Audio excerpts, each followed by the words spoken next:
Kaixo eta ongi etorriak gaurko saiora.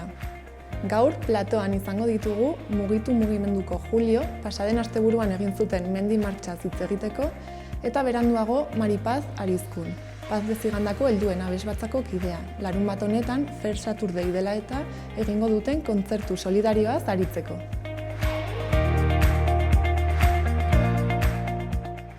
Gaurko komunikabidetako azalak aztertuko ditugu orain. Diario de Noticiasekoarekin hasiko gara. Azaleko argazkian atzo indarkeria sexistaren aurka egindako manifestazioa ageri da, eta Nafarroa indarkeria honen aurka irauli dela dio. Horretaz gain, Txibitek aurrekontuak onartzerako orduan gehiengoa lortzeko deia egin die Navarra Suma eta Euskal Herria Bilduri, eta hortaz bilerak egingo dituztela dio. Bestalde, ERC-ko oinarriak negoziaziorik egonezean Sánchez inbestitzeari ezezkoa eman dio. Notiziasek ere bere azalean gazteriaren elkartasun eta esfortzua saritu direla dio, baita osasunak igandeko arbitroarekin beti galtzen duela ere. Bukatzeko portadaren eskuinaldean lau albiste ageri dira. Lehenengoak Hego Afrikak bere gain Volkswageneko polo gehiago hartzen dituela dio, Nafarroan T-Cross eta Kubaren esperoan daudelarik. Bestalde, medikuen grebak 10 hilabetetan babesaren erdia galdu duela ere azpimarratzen da. Baita parlamentuak PSN-ren laguntzaz presoen gerturatzea eskatu duela ere. Bukatzeko, Diario de Noticiasek dioenez, Maiak zagoaindik Iruñako ezkutua kendu du inolako azalpenik eman gabe. Diario de Navarrako azalarekin jarraituko dugu orain. Azalaren goiko aldean emakumeen aurkako indarkeriaren kontra egindako ekintza ageri da. Ondoren, erdialdean ERC-ek Sánchezen kargutzea baldintzarik gabe negoziazio mahai baten mendean utzi diola azpimarratzen du. Egunkari honetako argazki nagusiak bestalde ereduzko gazteria goraipatzen du eta elkartasun erakustaldiagatik sarituak izan diren gazteak ageri dira bertan. Azalaren eskuineko aldean berriz, medikuen grebaren lehenengo egunean normaltasuna nabarmendu dela dio lehenengo albisteak. Bigarrenak, Txibitek Navarra Suma eta Euskal Herria Bildu deitu dituela dio, aurrekontuen negoziaziorako. Bukatzeko, azalera ekartzen du Alemanian egindako lapurreta baten ikusgarritasuna, pelikuletako lapurreta baten antzekoa izan baita. Gara egunkariarekin goaz. Titular nagusiak dio lakuak gastu berde bezala aurkeztu dituela HT-ra bideratutako 95 milioiak. Azalera ekarritako argazkian aldiz indarkeria matxistari erantzuteko feminismoa aldarrikatu du. Horretaz gain, Garak ERC-ko militantziak negoziaziorik gabe ez duela Sánchezen inbestidura bultzatuko dio. Nafarroara etorriz, Txibite, Navarra Suma eta Euskal Herria Bildurekin bilduko dela ere jasotzen du azalak. Egunkari barruan aurkitu daitekeen elkarrizketaren hitz batzuk ere ageri dira azalean. Maria Fayek mantera izandakoak esandakoak hain zuzen ere, bizitzaz gehiago ikasi zuela esanez. Uruguaiko hauteskundetaz ere mintzatzen da Gara azalean. Lakaiek bozken errekontuak bere garaipena baieztatzeko esperoan dagoela dio.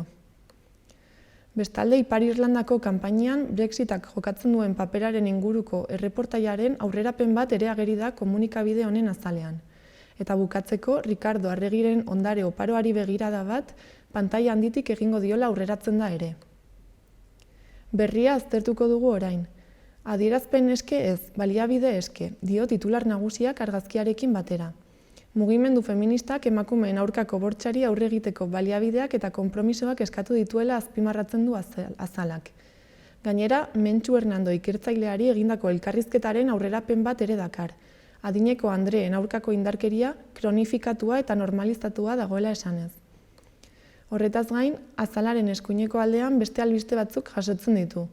Berotegi efektuko gasen metaketa inoizko handiena dela ohartarazten dutela dio lehenengoak. Bigarrenak, gaurtik aurrera estatutu berriaren zirriborroak lehen oinarritik zer jasoko duen argituko duela dio. Bestalde, tanto atalean atletismoari tartea eskainiko diola aurreratzen da eta marketako oinetako ez arituko dela. Arian ataldean aldiz, trikoa esnatu da liburua zariko direla dio, eta liburu honetan emakume eta euskaldun izatearen azpiratzeak ikergai daudela jakinarazten du. Kulturarloan berri txarraken agurra zarituko da egunkaria, utzitako arrasto emozionala xeatu baitute musika adituek.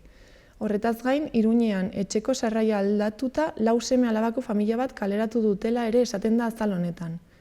Bukatzeko, Sánchezek negoziazio mahairik onartzen ez badu ERC-ko kideek inbestidura baztertzea erabaki dutela jasotzen du berriak. Euskal Herria Irratiko webgunearekin bukatuko dugu. Albiste nagusiak atzo milaka lagunek matxismoa gainditzeko unea dela aldarrikatu zutela dio, eta indarkeria matxista gainditzeko neurri zehatzak aldarrikatu dituztela. Iruñerria osoan indarkeria matxistaren aurka mobilizatu zirela biltzen du webguneak. Bukatzeko, Nafarroako Parlamentuak sakabanaketaren aurkako adierazpena onartu duela jasotzen du Euskal Herria Irratiak webguneko atal nagusian.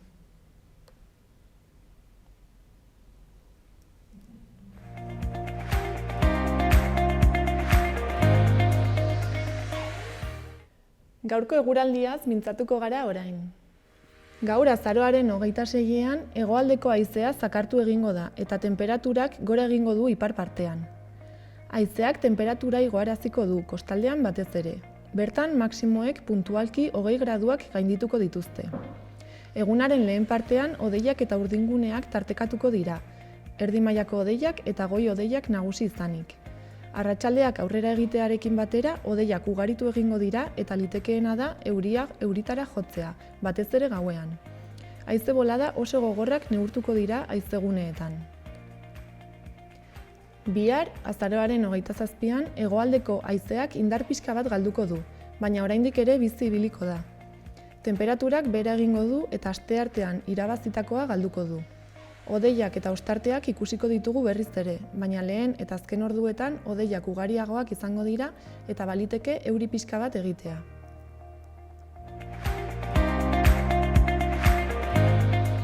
Gaur mugimendutik Julio etorri da, gurera. Kaixo, arratsaldeon, Julio. Opa, arratsaldeon. Zer moduz?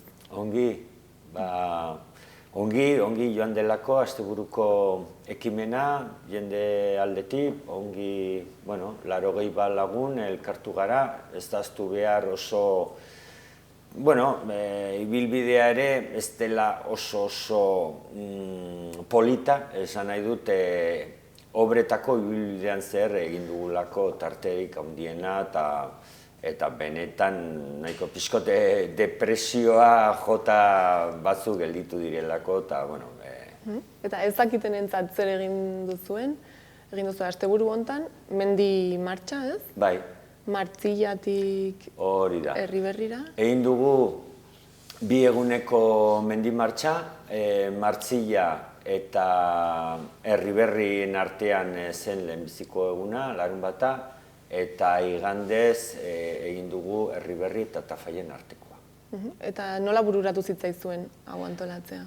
Pentsatzen genuelako, nahiko oharkabean pasatzen ari delako obren segida hau, ez? Ez daztu behar 3 urtez obrak eten egin zirela, UPN-erekin, kurioski, eta jendearen inpresioa da, ez direla ezer egiten ari. Eta orduan guk hori desmontatu nahi genuen, hain zuzen ere, ja pasaden urtean egin genuen, HT-ren aurkako hainbat kolektibok, Nafarroakok egin genuen obretarainoko martxa bat, justo duela urtebete hasi berria zirelako lanak, ez? Eta orain, ikusi dugu urtebete honetan, ia ez garela zentratu obretan, HT-ren aurkako mugimenduak, eta pentsatzen genuen, bazela garaia nolabait,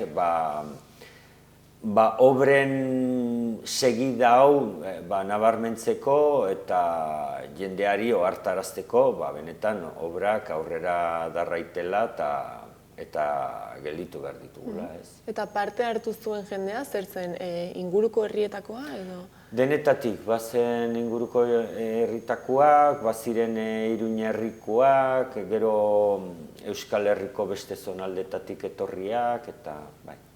Eta hango herrietan, Martzillan, Erriberrin eta Tafaian, kontziente dira inguruan egiten ari diren obretaz? Bai, adibidez, Martzillan sortu berri da talde bat, HT-ren aurkakoa, hori ikusita ze txikizio egiten nahi dien, Tafaian ere aspaldi daramate dinamika bat, bertako tren geltokia txikitzeko, ze, ez daztu behar, HT eraikuntzarekin, nolabait zerbitzu handia, zonalde erdia edo zerbitzu handia ematen dion egungo tren zerbitzuak eta geltokiak eta pikutara doazela. Eta orduan han kexu daude, Tafallaldean bizitza handia duen geltoki hori pikutara joango delako, eta orduan bai, inguruko herritakoak ere hurbildu dira. Eta egin duzuen martxa horretan, joan zareten nolabait azalpenak emanez bezala? Bai, hori da. Hainbat toki esanguratsutan edo azalpenak ematen genituen. Gehien bat hori trazaketari dagokionaz, gero obraren tamaina nabarmentzeko, eta hainbat gune teorikoki babestuta dauden hainbat gune, hori ez, nola kaltetuko dituen eta azaltzen ez. Eta nolako harrera izan zuen jendearengan? Bai, jendeak eskertu egiten du olako azalpenak, ez? Ez da aztu behar adibidez, sekulako demasak egingo direla hainbat tokitan, ez? Besteak beste hor Martzilla inguruko Aragoi ibaiaren gainean, kilometro eta 200 metroko zubibidea egin behar dutela, ez? Horrek suposatzen duen kalte ez bisuala ez ezik, baita ere, hori ez, akustikoa eta bar. Gero beste toki batzutan, adibidez Monteplanon eta Tafalla inguruan egin behar duten baita ere kilometro eta 300 metro pasatxoko tunel bat, Monteplanoren azpitik edo Junkal aintziraren ingurutik ere pasatuko dela, hori ere babestutako zonalde berezia da, hegazti migrariak eta bertakoak ere han erruten dutelako, eta, olako azalpenak ongi dira, ez? Eta gero baita ere, obren dimensioa nola baita azpimarratzeko, ez? Ikusi izan dugu, adibidez, guk askotan teorikoki esaten duguna, baino gero praktikan ikusten dena are impresionanteagoa da, ez? Guk beti esan dugu HT-ak egiten duena dela Nafarroan zeharko 200 kilometroko orban bat, ez? Nolabait alde batetik bestera pasa ezin izango dena, hainbat tokitan bai egokituko dituzte pasuketa, baino hori da azkenean esi efektua, ez, sortzen duena. Gero bestea beste ze lur okupazioa den, ez, 30 eta 100 edo 130 metro arterainokoa, ez, horrek suposatzen du adibidez Nafarroan zehar 2000 hektaria desagertu arazi ginen dutela, ez, desagertu arazi edo artifizial du. Eta lurroiek oso emankorrak dira, bai nekazal produktuak sortzeko, bai babesguneak direlako, naturgune interesgarri importantiak direlako, eta zen lur mugimenduak ere egiten dituzten, desmontiak,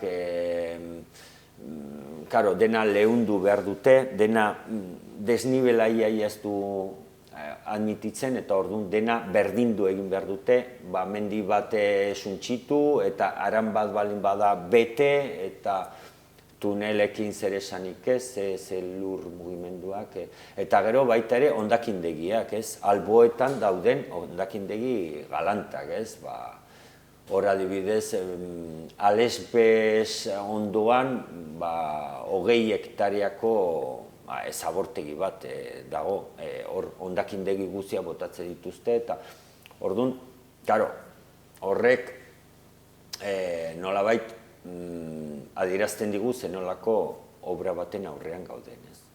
Orduan, ari dira nolabait lurra moldatzen trenera, ez? Trena lurrera moldatu. Hori da. Lehengo trena, orain erabiltzen ari garena, nolabait gehien bat egokitzen da, ez? Hainbat tokitan, zuloa, tunela eta batzutan egiten dira, eta hola, baina nolabait orografiari egokitu egiten da. Hau aldiz, da lerro zuzen bat, ez? Eta lerro zuzen batek aurrean balin badu mendi bat, bazulatu edo. Ez du admititzen ez desbiaziorik alboetara eta ez da ere aldaparik ere. Orduan dena olakoa da, osea, nolabait, bai. Baina egongo dira txosten teknikoak edo alako zerbait eginda ziurtatzeko hori horrela egin daitekeela, ez? Txosten teknikoa, beraien nahietara bideratzen dituzte, ez? Eta, kalte estudioak eta nolabait beraiek esaten dute interes orokorreko obrak direla eta nolabait natura eta holako txikikeriak hori beti morrontzan daude, ez? Beraien dako, beraiek bere lana egiten dute, egin nahi dute eta... Orduan kalteak aztertzeko orduan ez dituzte baloratzen naturarekiko izan ditzaken ondorioak? Bistan da, hori edozein azpiegitura lanetan ikusten duguna da, evaluación de impacto ambiental delako horiek ez dutela, benetan nolabait manipulatuta daudela, ez? Osea, nolabait egokitzen dira egiten nahi dien obrei eta baino benetan ez dutela ezer egiten, ez? Eta gaur egun obra hauek nola doaz? Obra horiek, punturaino daude aurreratutak edo? Adibidez, gaur egun, lehenik eta behin, duela 5 bat urte edo, bukatu ziren Castejon eta Alesbesen arteko 14 kilometro. Horiek ja egina daude, bistan da, falta da katenariak eta biak eta baino nolabait obra zibila nolabait bukatuta dago. Eta gero, hor Alesbesetik eta Erriberri eta Faia arterainoko tarte hortan obrak orain egiten ari dire.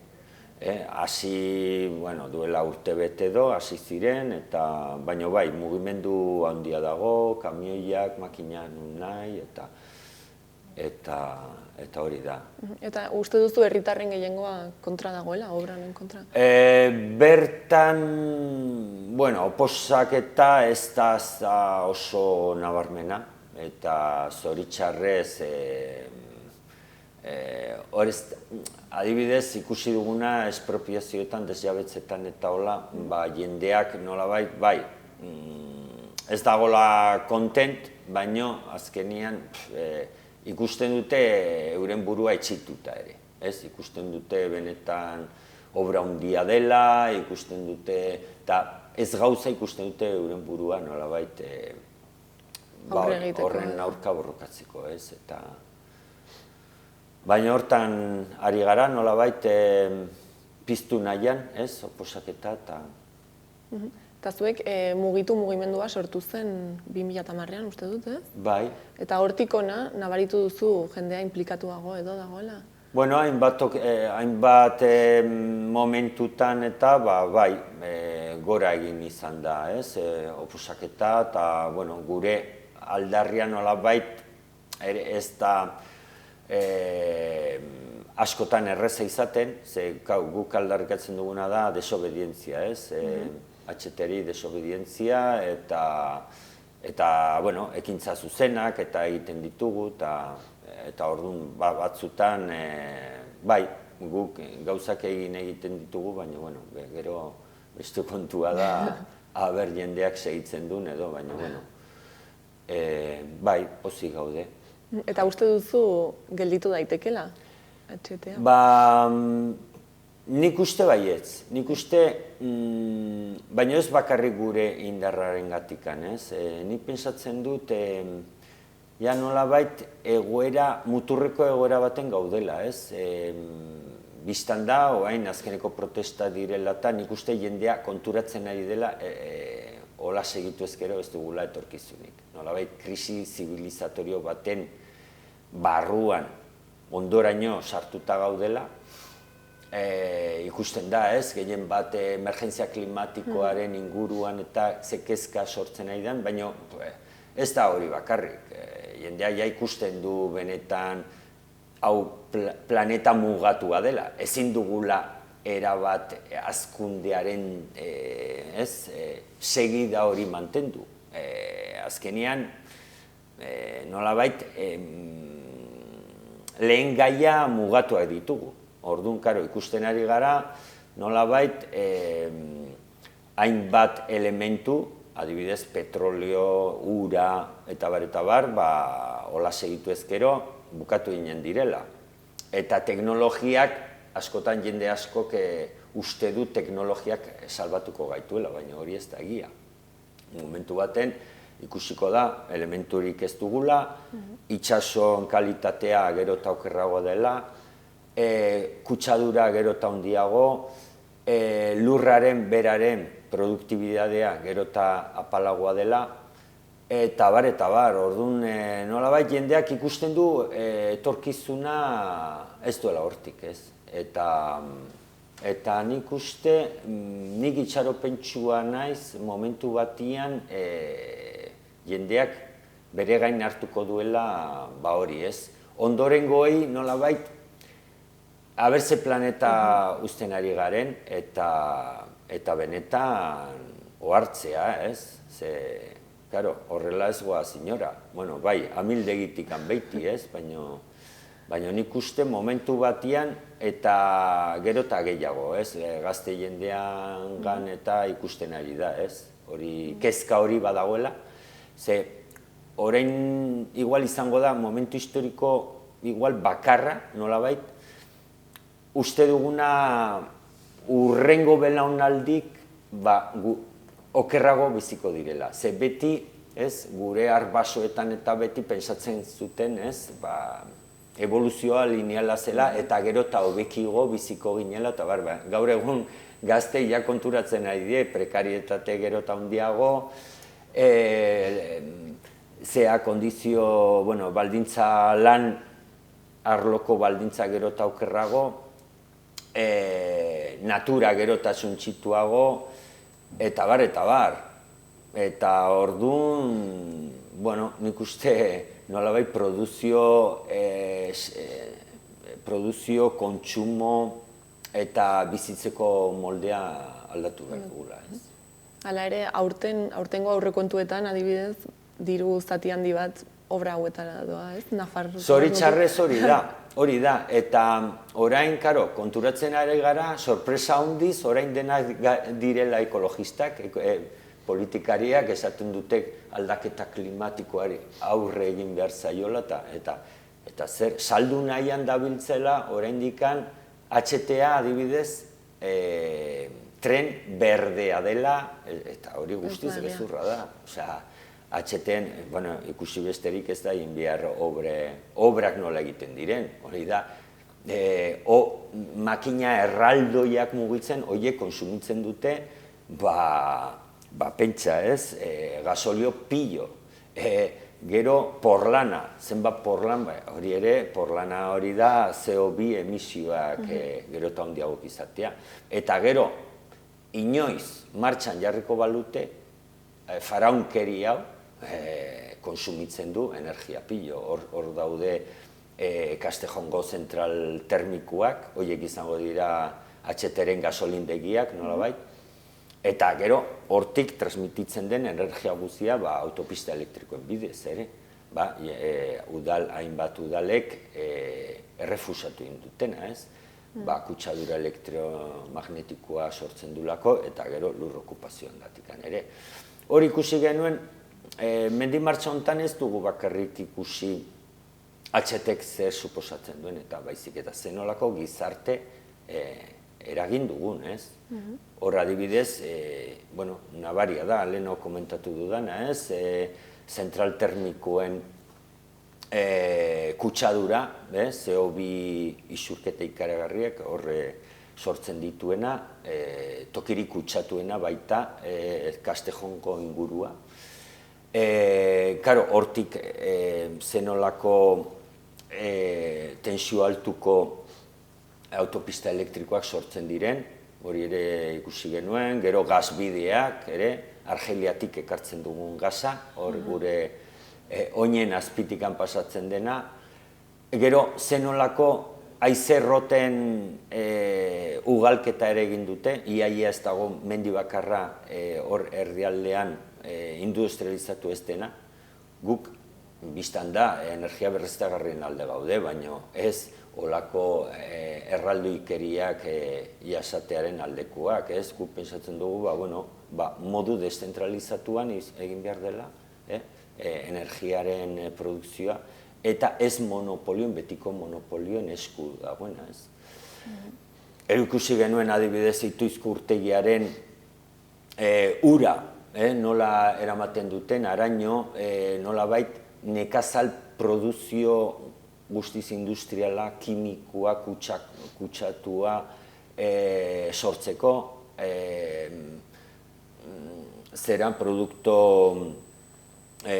genetikoki eraldatuak, transgenikoak, eta zenolako gizarte mota sortzen nahi den herriberaldean, dena orain dago, leheno duela 100 urte dena ziren senyorituak eta jornaleroak, ez? Eta gaur egun jornalero horiek etortzen dire esklabu moduan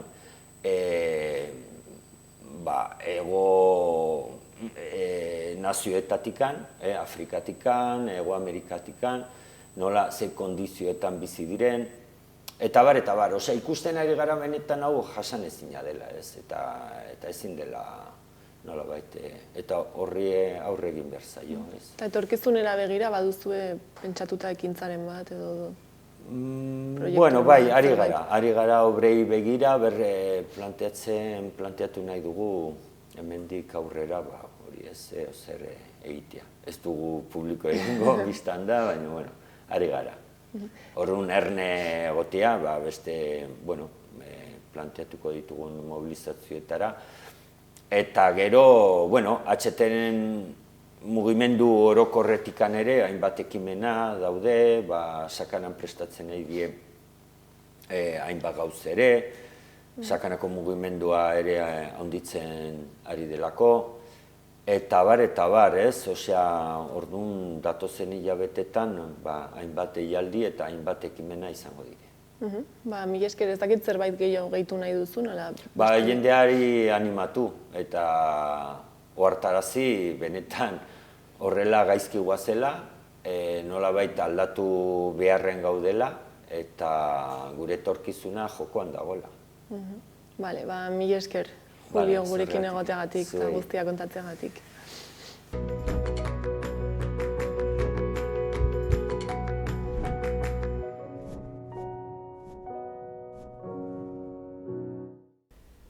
Eta orain gurekin dugu Maripaz Arizkun, Paz de Zigandako helduen abesbatzako kidea.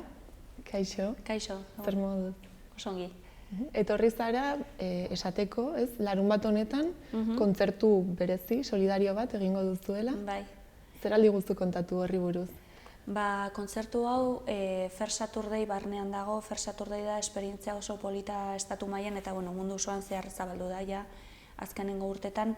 2014ean sortu zen Bilbon, eta irakasle batek, Deustuko Unibertsitateko irakasle batek hausnartu zuen ea zergatik kontsumismoa hainbeste indarra zeukan, ezta?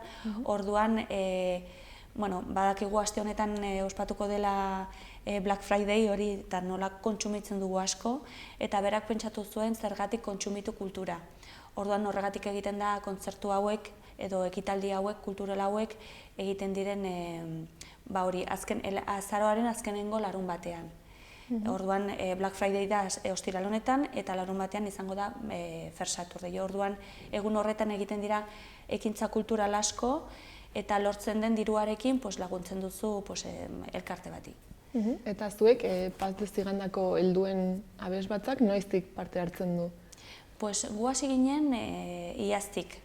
Claro, eske guk ere ez genuen ezagutzen, eta nik ez dut ulertzen zergatik ez genuen ezagutzen hemen Nafarroan ekitaldi hau, ezta? Baina, joan den urtean joan ginen Laredora abestera, eta hor zegoen Fair Saturday-rekin erlazioa daukan emakume batek, eta berak esan zigun, kontatu zigun esperientzia hau, nola ikusi zuen gure kurrikulumean, gu normalean egiten ditugula kontzertu solidarioak, berak pentsatu zuen, hau da gure taldea Nafarroan zabaltzeko, ezta? Orduan, asko gustatu zitzaigun esperientzia, eta, iaz egin genuen kontzertu bat ere Berriozarren, Jernako ialde, eta horten bada beste elkarte bat.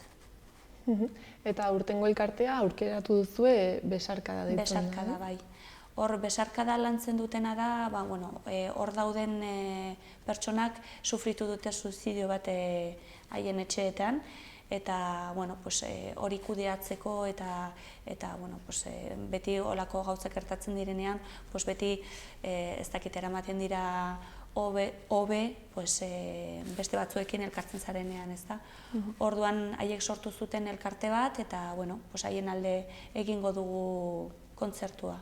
Eta nola jarri zarete harremanetan elkarte honekin? Bai, gu Saturday hasi genuenean gure asmoa zen hemen Nafarroan zabaltzea, eta iaz asko esan genuen guk hurrengo urteetan egingo genuela kontzertu bat, baina polita izango litzatekeela ere elkarteak gurekin harremanetan jartzea. Eta aurten hori gertatu da, eta Besarkada elkarteak gurekin harremanetan jarri zen, eta oso ongi iruditu zitzaigun, eta hori jarraitu genuen proiektuarekin. Eta Nafarroan, zuek zarete Saturday hau egiten duzuen bakarrak, ala badaude beste gu dakigunez, bai. Gu dakigunez, bai. Iaz apuntatu zen beste talde bat, baina azkenean ez dakit zer gertatu zen haiekin eta azkenean ez zen egin. Eta aurten uste dut nik dakidanez bakarrik gaudela. Baina gure asmoa da hori zabaltzea ere abesbatzen artean, edo bakarrik ez da musika izan behar. Ekintzak azkenean ez dira bakarrik musikarenak izan behar, baizik eta antzerkia izan alda, edo olerki saioak, edo horrelako zerbait. Orduan horrela ere, lortzen dugu datorren urtean, ez dakite, elkarte gehiago erakartzea. Baina aurten adibidez, bai egingo duzuela Orkoiengo San Miguel abesbatzarekin batera?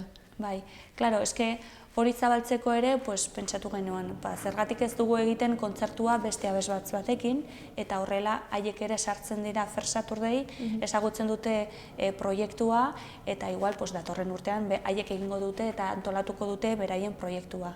Orduan kontzertua izango da partekatua. Lehenengo zatian abestuko dute haiek eta bigarren zatian gu. Eta nola jarri zineten harremanetan beste abesbatza honekin? Eske musikaren munduan guztiak ezagutzen gara. Egiten ari gara elkartruke bat. Abesbatzen artean oso arrunta da hori.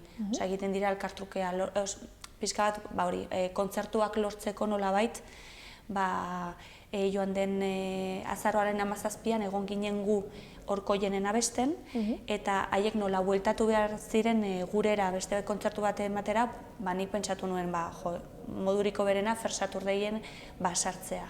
Eta ezagutzen zuten?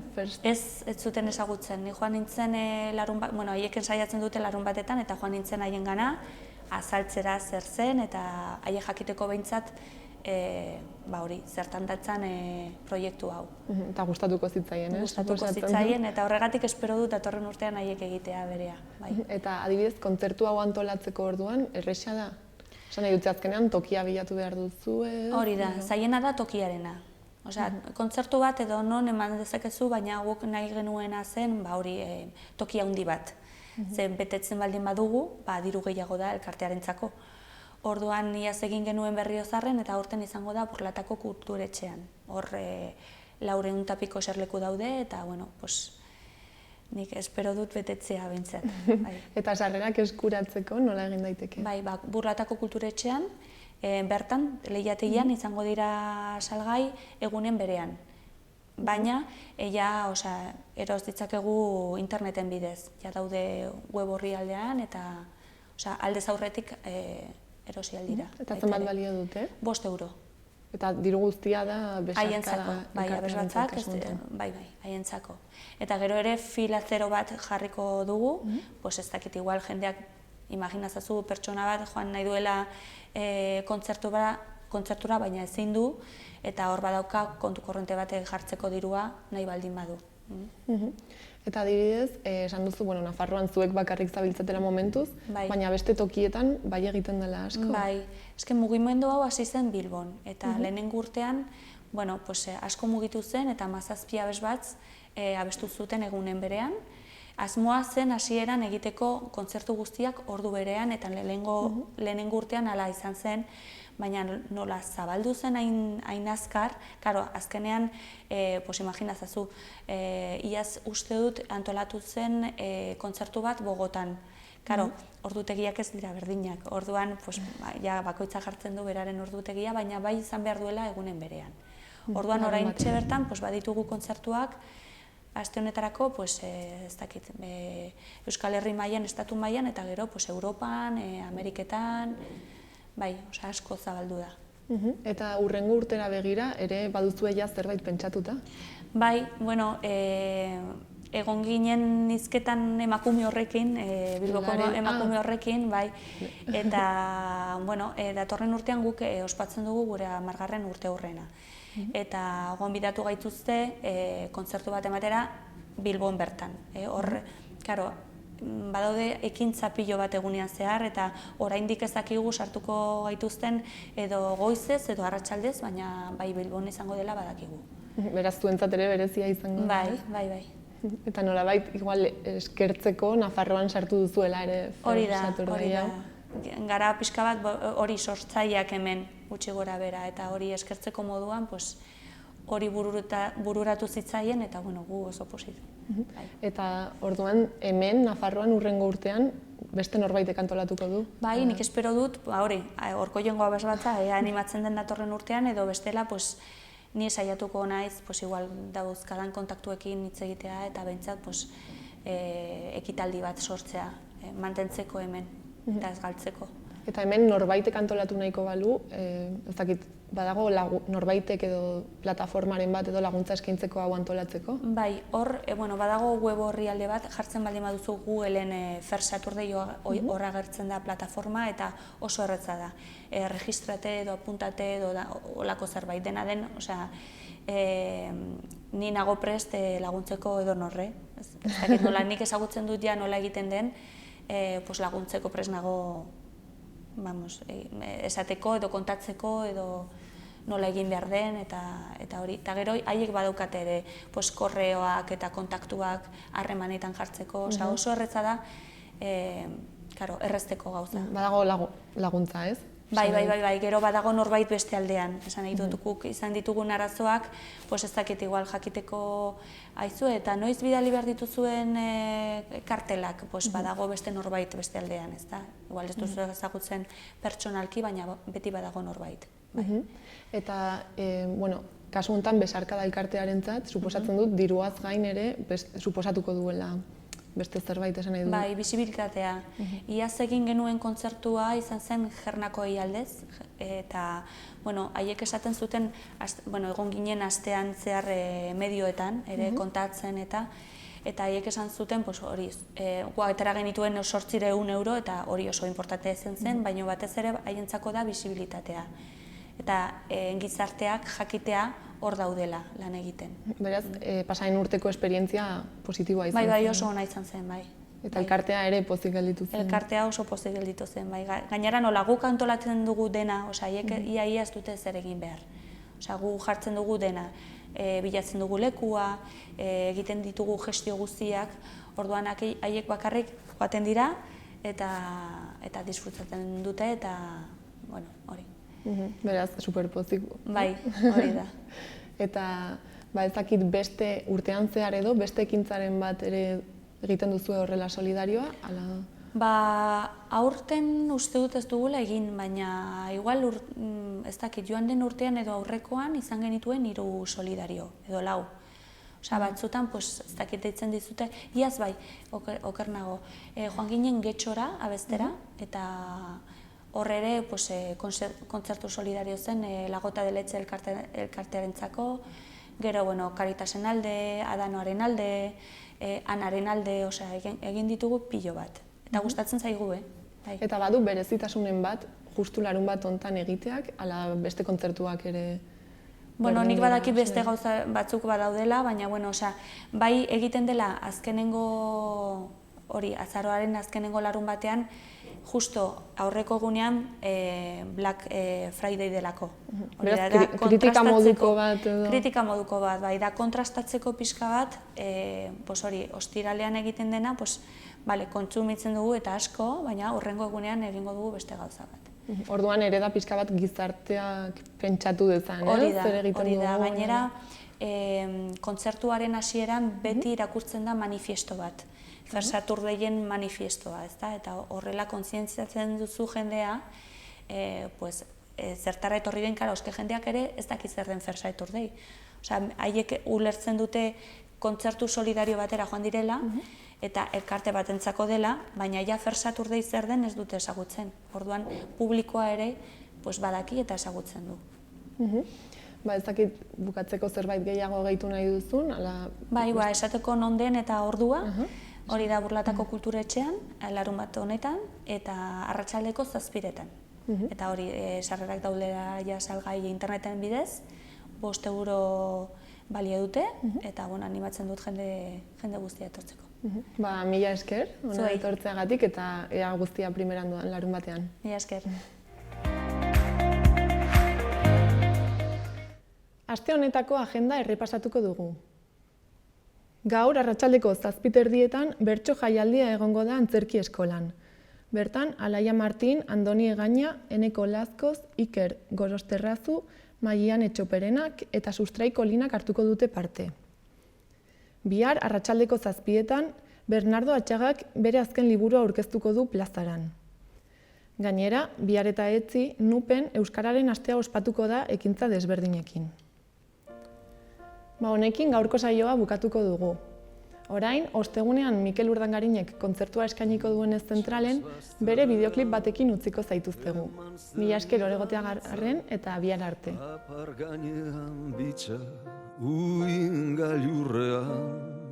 Odeitzan aingura, itxasoan euria, maite berbazuria, promese derrura.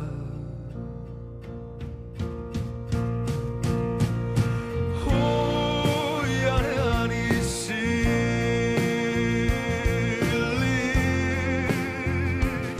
jauzidan arbol, arbol, arbola,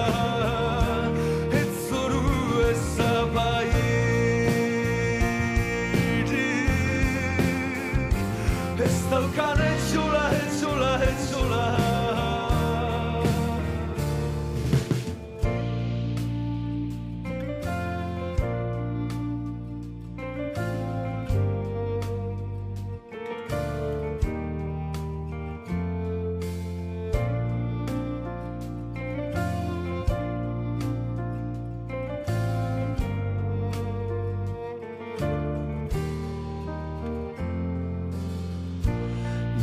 Itxas bazterrean, eman zenidan itza, apar gainean bitxa, uin gailurrean, odeitzan aingura, itxasoan euria, maite berbazuria, promese derrura.